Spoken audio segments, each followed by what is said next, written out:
اب پاکستان تحریک انصاف کے سینئر رہنما شہرام ترکی صاحب ہمارے ساتھ موجود ہیں، ان سے بات کریں گے۔ لالا، حکومت کی آل پارٹی کانفرنس میں پاکستان تحریک انصاف نے خاص طور پر خان صاحب نے پرمیشن دے دی ہے کہ ہم شریک ہوں گے، کیا کمنٹس کریں گے آپ اس حوالے سے؟ دیکھیں، اگر خان صاحب نے اجازت دی ہے، جو کہ میں آپ ہی سے ابھی کیونکہ میٹنگ میں تھا تو کلیئرٹی نہیں ہے مجھے اتنی،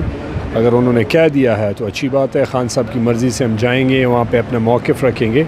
اور اے پی سی میں سب سے بنیادی بات جو ہوگی وہ یہ ہے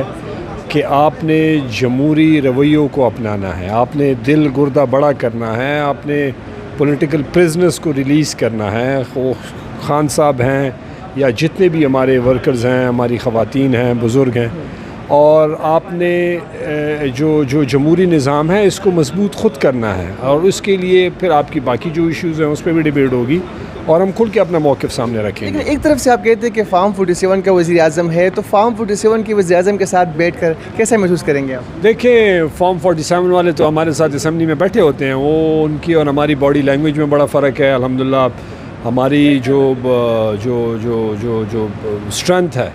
وہ عوام ہے، وہ لوگ ہیں، وہ خان صاحب کا نظریہ ہے تحریک انصاف کا، اور ہمیں پتہ ہے کہ وہ فارم 47 والے ہیں، لیکن مسئلہ یہ ہے کہ کچھ چیزیں ایسی ہوتی ہیں جو ان کے ساتھ بیٹھ کے ہی طے ہو سکتی ہیں، اور اس میں ہمارے لوگوں کا انٹرسٹ ہے۔ ابھی اگر وہ آپریشن کی بات کرتے ہیں لت سے، یا کسی اور پالیسی کی بات کرتے ہیں، تو انہی کے ساتھ بیٹھ کے وہ بات ہوگی نا، تو بات کرنے میں کوئی حرج نہیں ہے، ایز لانگ ایز وی ہم اپنی بات کھل کے کریں اور کلیئر کریں اور ان کو سمجھائیں، اور اللہ کرے کہ ان کو سمجھ بھی آئے اور پھر اس پہ وہ عمل بھی کریں۔ اللہ، خان صاحب نے آج وکلا جو صاحب اس سے بات چیت کرتے ہوئے کہا ہے کہ وکلا سے مشاورت کے بعد بھوک ہڑتال کی طرف جاؤں گا، آپ سمجھتے ہیں کہ خان صاحب کو اس طرح کرنا چاہیے؟ دیکھیں، خان صاحب بڑے ذہین اور بڑے ماشاءاللہ ان کو سوجھ بوجھ ہے، ان کو احساس ہے، اور خان صاحب کے ساتھ جو ہو رہا ہے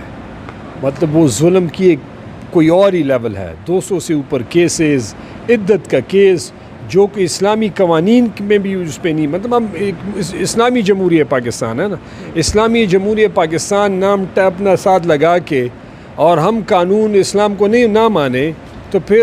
اللہ معافی کرے، پھر نام لکھنے کا صرف کیا عملاً اس پہ عمل کرنا ہے قوانین، تو وہ ظلم اوپر سے جتنے کیسز ہو رہے ہیں وہ سارے خان صاحب کلیئر ہوتے جا رہے ہیں، تو آہستہ آہستہ کلیئر ہوں گے۔ دیکھیے، میں یہی کہہ رہا ہوں کہ یہی وہ چیزیں ہیں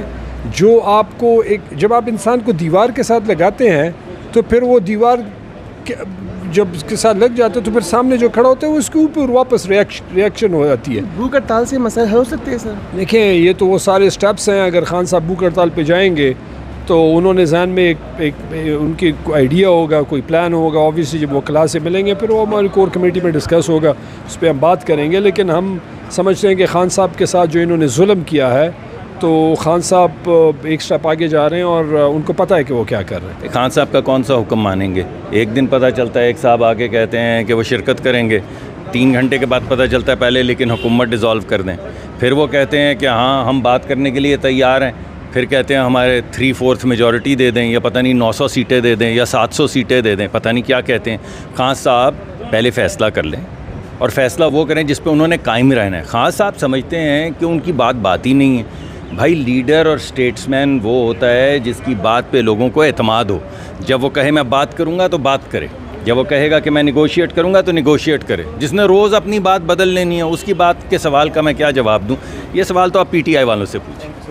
سینیٹر اپنا اللہ صاحب میرے ساتھ موجود ہیں، ان سے بات کریں گے۔ سر، ابھی بانی چیئرمین پاکستان تحریک انصاف نے وزیر اعظم کی آل پارٹیز کانفرنس میں شرکت کا فیصلہ کر لیا ہے، اور یہ بھی کہا ہے کہ حکومت کا موقف سننے کے شریک ہوں گے، کیا کہیں گے آپ؟ جی، بسم اللہ الرحمن الرحیم۔ دیکھیں، اچھی بات ہے اگر انہوں نے یہ بات کی ہے، اور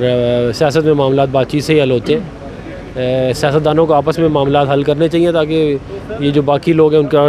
جو ہے وہ معاملہ بیچ میں سے نکل جائے۔ ایک طرف سے وہ کہتے ہیں کہ حکومت کو نہیں مانتے، فارم 47 کے وزیر اعظم ہے، دوسری طرف سے وہ جو ہے اے پی سی میں شریک بھی ہو رہے ہیں، کیا کمنٹس کریں گے؟ دیکھیں، یہ آپ کی بات درست ہے، چلیں آپ یہ تو کہہ سکتے ہیں کہ جی میرے یہ مسئلے ہیں، یہ مسئلے ہیں، لیکن اگر آپ یہ